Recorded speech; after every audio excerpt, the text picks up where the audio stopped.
to that breaking news that I mentioned here at the top of the show. This is new into our newsroom here in just the last hour and a half or so. Metro Police are investigating in the area of 26th and Garland. That is what you see on the map on your screen. It's in the Parkland neighborhood. Jim Stratman's been live for us there for quite a while now. Jim, I know Metro Police aren't releasing a lot of information about this. What can you see? What have you been able to put together? Well, Eric, yes, we're pretty much going off of what we can see from the scene here, simply because we have reached out. We've called Metro Police. I've reached out on Twitter as well within the last 30 minutes. No response yet for more information. We do know that they have sent out a series of tweets saying that this is a heavy police presence in this area. They have warned people to steer clear while police are working, and you can see that behind me. There are cop cars out here along Garland Avenue, and as you look further on, there are more police officers stationed in the middle of the road, flashing lights, even another street or two up. So this scene extends for a while. We have, again, been working to try to find more information. When we do have more, we will, of course, bring it to you live here on air and online on WHAS11.com. But again, for now, we're being told people need to steer clear of this area. Police are working. It is still a very active scene. We'll bring you more updates as we get them. Eric, Grace? I posted. All right, Jim, thank you. We'll continue to follow this story all morning right here on GMK for updates. As we get them, just download the WHAS 11 News app. All right, we are going to go ahead and save our schools! Save our schools! Protests in Nelson County are expected to continue today as students, parents, and staff push back against a proposal to merge two schools. It comes ahead of tonight's specially called board meeting. WHAS 11's Alex Dieterer and photojournalist Elijah McKenzie spoke to parents and students who say they're speaking up for their futures. Save our schools! Save our schools! Save our schools! Honks and chanting ringing out here as students, teachers, and parents protest the board's decision to merge the two high schools. The Nelson County Board of Education voted 3-2 last Tuesday to merge Thomas Nelson and Nelson County High Schools. Now, almost a week later, parents are still worried. That's that many more or less opportunities for those students to be involved, to have a place, to have a purpose. You know, that's their home, and they're talking about taking it away. Gathering once again together in protest of the merger. I think the community would not have to go to this length if we could just get some transparency and some clarity from the board members that are making this decision. High school students save our schools! Chanting and holding signs, left fighting to save their schools. It wouldn't be a good community for anyone because there would be too many kids and we're rivals, and for a student perspective that's like an athlete, that's not good at all, and we just won't be able to connect, I don't think.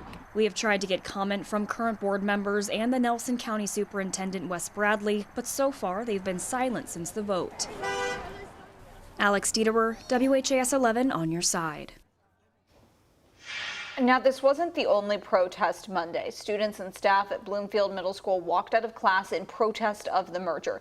Parents sent us these pictures from the school. Again, a special meeting for the Board of Education is planned tonight at 5:30. According to the agenda, they will be accepting a board member's resignation. This morning, thousands more auto workers are off the job, this time at a Stellantis assembly plant in Michigan. It's the company's largest plant, and it makes the Ram 1500. UAW President Shawn Fain announced the strike expansion yesterday and said a deal could be close. In a statement, Stellantis said the company is outraged by the strike expansion, saying it made a comprehensive new proposal to the union last Thursday and was waiting for a counter proposal from the UAW. Now, it's the first strike announcement since the one here in Louisville at the Ford Kentucky truck plant. And for the first time in 2 weeks, workers on the picket line received a visit from Mayor Craig Greenberg. The Louisville mayor stopped by the Union Hall on Chamberlain Lane before meeting with workers. He says he wanted to show his support for the men and women of the UAW as the contract negotiations are underway. Hoping that the strike does come to an end soon, because there's a win-win contract that supports them and their families and also is good for Ford as we look to the future. Ford's an important part of our community, but the hardworking men and women at UAW and their families are very important as well. Local UAW President Todd Dunn says the strike is impacting members who are not bringing home their normal paychecks. He says they're working on a food bank and have helped others with housing options. While the union expected layoffs to happen at Ford's Louisville assembly plant, that might not be the case anymore. Dunn told us non-union salaried employees have kept KTP's stamping facility running sufficiently enough to give LAP the parts it needs. In the meantime, Louisville businesses are feeling the burden as UAW's strike enters its 6th week. Senior reporter Isaiah Kim Martinez and photojournalist Emma Gefter pick up our coverage from a local auto repair shop. Each day the UAW strike prolongs means increased strain on auto body shops like Bluegrass Collision. They tell us they've had to increase lead times as they wait for parts. It truly is just slowing down the process. Derek McAllister says it's very much a domino effect when a facility like the Kentucky truck plant stops operations. He handles estimates for the Bluegrass Collision Center and says he's been on the phone a lot more, including with suppliers. They said, well, good luck. We don't know when we're going to get these parts. I said, can you give me a date? He said, can you tell me when the strike will be over? Auto repair shops have been caught in the waiting pattern, often at the mercy of dealerships, which have their hands tied when facilities like KTP come to a halt. McAllister tells me they normally deal directly with manufacturers for parts. And with many of them on hold too, they're left with two options: seek out third-party vendors, which can be risky, or accept longer waits for customers. Neither is ideal. But when it turns into 3 weeks, 4 weeks, well, you know, you're just multiplying the phone calls. The hope for shops like these is to keep the backlog to a minimum and for a deal to get done as soon as possible. Isaiah Kim Martinez, WHAS11 on your side.